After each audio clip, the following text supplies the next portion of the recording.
Welcome to taste of Thekkady. ഞാനൊരു തേക്കടിക്കാരി. എല്ലാവരും ഓണമൊക്കെ അതിഗംഭീരമായിട്ട് ആഘോഷിച്ചിട്ടുണ്ടാവും അല്ലേ? എല്ലാവരുടെയും ഓണം അടിപൊളിയായിട്ടുണ്ടാവും. ഞങ്ങളുടെ ഒരു കൊച്ചു ഓണവിശേഷം നിങ്ങളെ കൂടെ കാണിക്കാമെന്ന് ഓർത്തു. അപ്പോൾ നമുക്ക് നേരെ ഉത്രാട നാളാണ്, നേരെ പോയിട്ട് പൂക്കൾ വാങ്ങിക്കാം. നിങ്ങളും പോരെ, നിങ്ങൾക്ക് ഇഷ്ടമുള്ള പൂവ് നിങ്ങൾക്ക് നോക്കിയെടുക്കാമല്ലോ. ഈ പ്രാവശ്യം കണ്ടോ, റോഡിൻ്റെ രണ്ട് സൈഡിലും വർണ്ണ വസന്തം വാരി വിതറിക്കൊണ്ട് ഇങ്ങനെ പൂക്കൾ നിറച്ചുകൊണ്ടല്ലേ. അപ്പോൾ ഈ പ്രാവശ്യം തമിഴ്നാട്ടുകാരാണ് കൂടുതലിവിടെ കച്ചവടത്തിനുള്ളത്. ഇവർക്ക് ഈ 2-3 ദിവസമാണ് ചാകര. അതിനായിട്ടാണ് അവിടെ ഈ പൂപ്പാടങ്ങൾ ഉണ്ടാകുന്നത് അല്ലേ. അപ്പം നമുക്ക് നോക്കാം. ഈ പ്രാവശ്യം അവർ കുറച്ച് പൂക്കളെല്ലാം ഇങ്ങനെ കെട്ടിക്കൊണ്ടാണ് വന്നിരിക്കുന്നത്, മാല പോലെ. അതെനിക്ക് അത്ര സുഖം തോന്നിയില്ല കേട്ടോ. അത് വാങ്ങിയിടാൻ നമുക്ക് നല്ല ബുദ്ധിമുട്ടുണ്ട്. എന്നാലും ഞങ്ങൾ കുറച്ച് വാങ്ങിച്ചു. അങ്ങനെ പൂവെല്ലാം വാങ്ങിച്ച് നമ്മൾ വീട്ടിലെത്തി. പിറ്റേ ദിവസം രാവിലെ എണീറ്റ് കുളിച്ച് 5 തിരിയിട്ട് വിളക്ക് കത്തിച്ച് ബാക്കി പരിപാടിയിലേക്ക് അങ്ങ് കിടക്കുകയാണല്ലേ.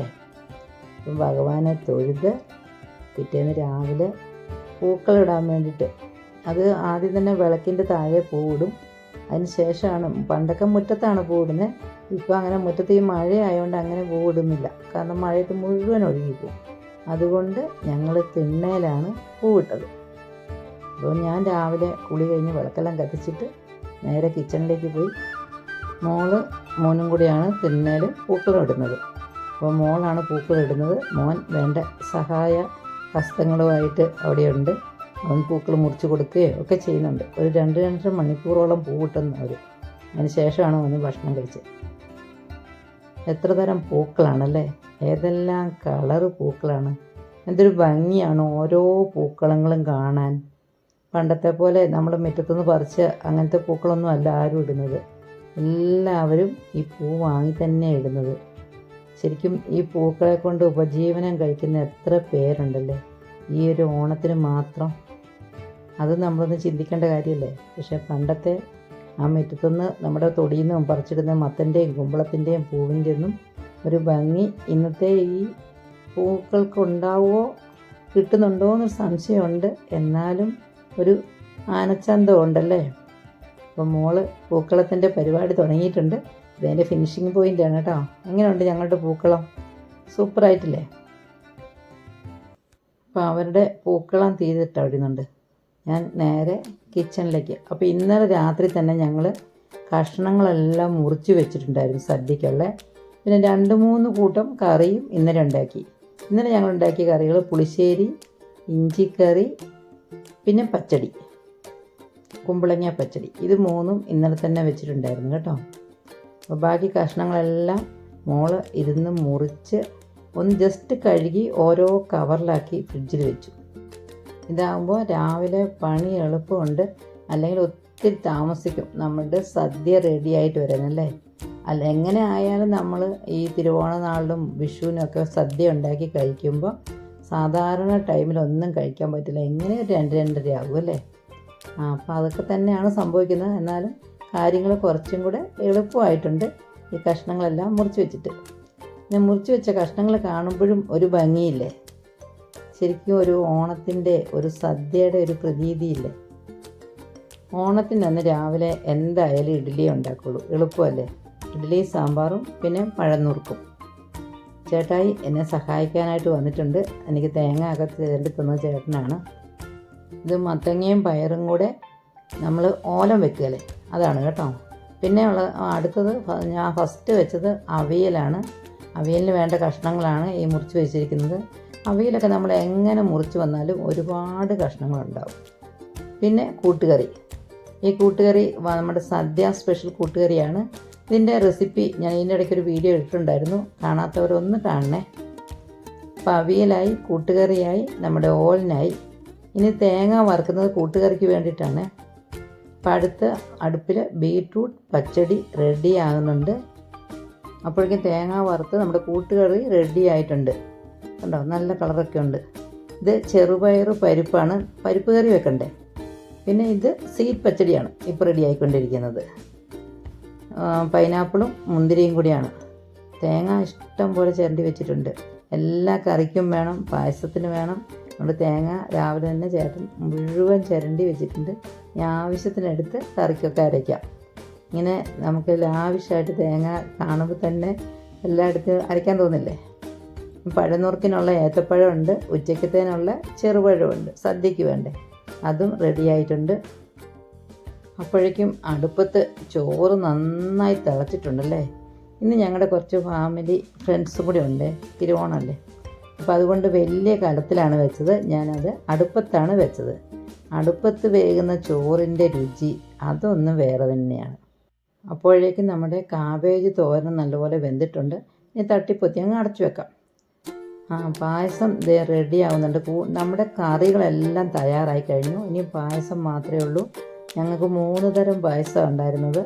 ഒന്ന് പാലട പ്രഥമൻ, ഒന്ന് ഗോതമ്പ് പ്രഥമൻ, മറ്റൊന്ന് ചക്കപ്പായസം. അപ്പോൾ 2 പായസം ഒരുപോലെ ഇളക്കുന്നുണ്ട് കണ്ടോ. അപ്പോൾ ഓട്ടുരുളി വെച്ചത് അങ്ങനെ അടുക്കി പിടിക്കുകയില്ല, പക്ഷെ നമ്മൾ ഇപ്പുറത്തെ ഉരുളിയിൽ വെച്ചത് ശ്രദ്ധിക്കണം. അപ്പോൾ പായസം ഗോതമ്പ് പായസമാണ് ആദ്യം റെഡിയായത്. അതിന് എല്ലാം പിന്നെ നമ്മുടെ ഏലക്കയും കശുവണ്ടി മുന്തിരി എല്ലാം കൂടെ വറുത്തിട്ട് കാണുമ്പോൾ തന്നെ ഒരു ഗ്ലാസ് എടുത്ത് ഇപ്പം തന്നെ അങ്ങ് കുടിക്കാൻ തോന്നുന്നുണ്ടല്ലേ. അപ്പോൾ ഇനി എല്ലാം റെഡി ആയിട്ടുണ്ട്. പപ്പടം കൂടെ കാച്ചിയ ഊണ് കഴിക്കാം, സദ്യ ഉണ്ണാം. അപ്പോൾ നമുക്ക് തൂശൻ ഇലയിൽ ആദ്യം തന്നെ കറികളൊക്കെ വിളമ്പാം.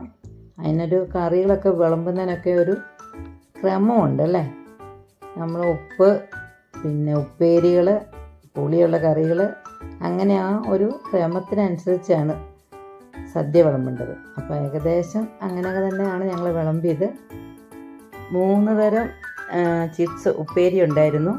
പിന്നെ പുളിയിഞ്ചി, മാങ്ങ അച്ചാർ, നാരങ്ങ അച്ചാർ, ഇഞ്ചിക്കറി, സ്വീറ്റ് പച്ചടി, ബീട്രൂട്ട് പച്ചടി, സാധാരണ പച്ചടി, ഓലൻ, കാളൻ, കൂട്ടുകറി, അവിയൽ, തോരൻ, മെഴുക്കുവരട്ടി, പുളിശ്ശേരി, സാമ്പാർ, പച്ചമോര്, പപ്പടം, പഴം. ഇത്രയൊക്കെ തന്നെയാണ് ഉള്ളത്. ഇനി എന്തെങ്കിലും വിട്ടുപോയിട്ടുണ്ടോ എന്ന് എനിക്ക് സംശയമുണ്ട്. ഇതെല്ലാം കൂട്ടിയിട്ടാണ് നമ്മുടെ ഇന്നത്തെ സദ്യ. ആദ്യം തന്നെ നമ്മൾ ഇലയിട്ടിട്ട് കറികളെല്ലാം വിളമ്പി, ചോറ് വിളമ്പിയിട്ട്, പിന്നെ പരിപ്പ് കറിയുണ്ട് കേട്ടോ. ചോറ് വിളമ്പി അതിലേക്ക് പരിപ്പ് കറി ഒഴിക്കുക. ചെറുപയർ പരിപ്പ് ഞാൻ നേരത്തെ കാണിച്ചില്ലേ വറുക്കുന്നത്. പരിപ്പ് ഒഴിച്ച് അതിൻ്റെ മുകളിലേക്ക് നറുനെയ്യ് ഒഴിക്കുക. നറുനെയ്യ് ഒഴിച്ച് ആവശ്യക്കാർക്ക് ഉപ്പ് വേണമെങ്കിൽ അതും കൂടെ കൂട്ടി കുഴച്ചിട്ടാണ് സദ്യ ആദ്യം കഴിക്കേണ്ടത്. അപ്പം നമുക്ക് സദ്യ കഴിച്ചങ്ങ് തുടങ്ങാം അല്ലേ. ഞങ്ങൾക്ക് 3 തരം പായസം ഉണ്ടായിരുന്നു. പാലട പ്രഥമനും ഗോതമ്പ് പ്രഥമനും പിന്നെ ചക്കപ്പായസവും. ഈ 3 പായസവും കറികളും എല്ലാം കൂട്ടി സദ്യ കഴിച്ച്, അതുപോലെ ഇത്രയും നമ്മൾ രാവിലെ തൊട്ട് ഉച്ച വരെ എന്ന് പറഞ്ഞാൽ അടുക്കളയിലാണ്. എങ്കിലും ഇത് കഴിക്കുമ്പോൾ ഉണ്ടാകുന്ന ആ സന്തോഷം, അടുത്ത ഒരു വർഷത്തേക്കുള്ള ആ ഒരു സന്തോഷമല്ലേ, ആ ഒരു പോസിറ്റീവ് എനർജി. ഊണ് കഴിഞ്ഞതിന് ശേഷം ഒരു ചെറിയ ഫോട്ടോഷൂട്ട്. പിന്നെ അന്നേരമാണ് ഞാൻ ശരിക്കും ഞങ്ങളുടെ പൂക്കളം കാണുന്നത് കേട്ടോ. അതെല്ലാം കണ്ട് ആ ഒരു സന്തോഷം, അവിടെ കുറച്ച് ഫോട്ടോസൊക്കെ എടുത്ത് എല്ലാവരും, അങ്ങനെ ഒരു സന്തോഷം അല്ലേ. പണ്ടൊക്കെയാണെങ്കിൽ ഉച്ച കഴിഞ്ഞാൽ ഊഞ്ഞാലാടാൻ പോകുമായിരുന്നു. ഇപ്പോൾ ഊഞ്ഞാലൊന്നും ഇല്ലല്ലോ. അപ്പോൾ ഇങ്ങനെ ഫോട്ടോ എടുപ്പും കാര്യങ്ങളും എല്ലാവരോടും ഒത്തൊരുമിച്ച് ഞങ്ങളുടെ കുടുംബ സുഹൃത്തുക്കളുണ്ടായിരുന്നു. അങ്ങനെ അതുകൊണ്ട് ഒത്തിരി സന്തോഷം തോന്നി. ഇനി അടുത്തത് ചെയ്യുന്നത് ഉറുമ്പ് കൂട്ടുക എന്ന് പറയും. അതിന് വേണ്ടി അരി വറക്കുന്നതാണിത്. അരി വറുത്ത് തണുത്തതിന് ശേഷം അതിലേക്ക് തേങ്ങ ഇട്ട് കൊടുക്കും. പിന്നെ ശർക്കരയും കൂടി ഇട്ട് നല്ല പോലെ കുഴയ്ക്കും. കുഴച്ചിട്ട് നമ്മുടെ വീടിൻ്റെ 4 മൂലയ്ക്കും വെച്ച് കൊടുക്കണം. അതാണ് ഉറുമ്പ് കൂട്ടുക. അതായത് ഉറുമ്പിന് സദ്യ കൊടുക്കുന്നു എന്നാണ് സങ്കല്പം. ഇത് നമ്മൾ വൈകുന്നേരം വിളക്ക് കത്തിച്ചതിന് ശേഷം സന്ധ്യയ്ക്കാണ് ചെയ്യുന്നത്. അപ്പോൾ അതിനായിട്ടാണ് ഞാനിതുണ്ടാക്കി. ഇനി 4 മൂലയ്ക്കും അപ്പോൾ ഇരുട്ടാകാറായി വെച്ച് കൊടുക്കാം. അതായത് പഴമക്കാർ പറഞ്ഞ ഉറുമ്പിനും സദ്യ കൊടുക്കുകയാണ്. അതിനായിട്ട് ചെറിയ നമ്മുടെ ഇലച്ചീന്തിൽ തിരി തെളിയിക്കണം. തിരി തെളിച്ചതിന് ശേഷമാണ് ഒരു സ്പൂൺ ഈ ഉണ്ടാക്കിയ അരിയും ശർക്കരയും ആ കൂട്ടില്ലേ അത് വെച്ച് കൊടുക്കുക. അപ്പോൾ നമ്മൾ വെച്ച് ഈ തിരി കെട്ട് കഴിയുമ്പോൾ തന്നെ ഒരു 5 മിനിറ്റ് കൊണ്ട് തന്നെ ഉറുമ്പ് വന്ന് മുഴുവൻ കഴിക്കുന്ന കാണാം. ആ പഴമക്കാരുടെ ആ ഒരു കാഴ്ചപ്പാട് അല്ലേ. അപ്പോൾ ഞങ്ങൾ ആ ഒരു ചടങ്ങും കൂടെ ചെയ്യുന്നുണ്ട്. പിന്നെ എൻ്റെ വെല്ലുമിച്ച് പറഞ്ഞു കേട്ടിട്ടുണ്ട്, ഈ സമയത്ത് എന്നറിയോ, അരിപ്പൊടിയില്ലേ, അരിപ്പൊടി ഇങ്ങനെ കയ്യിൽ ആക്കിയിട്ട് ഭിത്തിയിലൊക്കെ പതിപ്പിക്കുമെന്ന്. അതായത് പ്രാണിക്കും പല്ലിക്കും പാറ്റയ്ക്കും വരെ ആഹാരം എന്നായിരുന്നു. ആരും പട്ടിണി കിടക്കാൻ പാടില്ല അന്നത്തെ ദിവസം. അപ്പം 4 മൂലയ്ക്കും തിരി തെളിച്ച് ഉറുമ്പൂട്ട് നടത്തി. അതിനുശേഷം ബാക്കി വരുന്നത് ചെറിയ ചെറിയ ഇലച്ചീന്തുകളിൽ അവിടെ ഇവിടെയൊക്കെ ആയിട്ട് വെച്ച് കൊടുത്താൽ മതി. ഉറുമ്പ് വന്ന് അതെല്ലാം കഴിച്ചോളും. അപ്പം ഞാനിത് എല്ലാ വർഷവും ചെയ്യാറുണ്ട്, ഉറുമ്പൂട്ടുക എന്ന് പറഞ്ഞ്. ഇപ്പോഴത്തെ തലമുറയ്ക്ക് ഇതറിയാമോയെന്ന് എനിക്കറിയില്ല, കേട്ടിട്ടുണ്ടോയെന്നും അറിയില്ല ഉറുമ്പൂട്ടുക എന്ന് പറഞ്ഞാൽ. പക്ഷേ ഇതൊക്കെ ചെയ്യേണ്ട ഒരു കാര്യങ്ങളായിട്ട് എനിക്ക് തോന്നുന്നത്. നിസ്സാരമൊന്നും തോന്നാം അല്ലേ, പക്ഷെ നമ്മൾ ചെയ്യുന്നത് ഒരു ജീവജാലം പട്ടിണി കിടക്കാതിരിക്കട്ടെ ഈ തിരുവോണ നാളിൽ.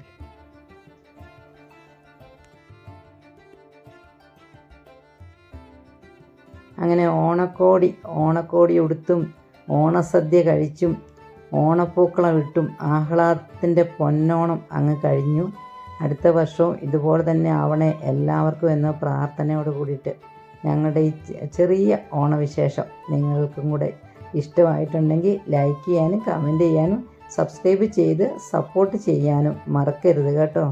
Thank you for watching.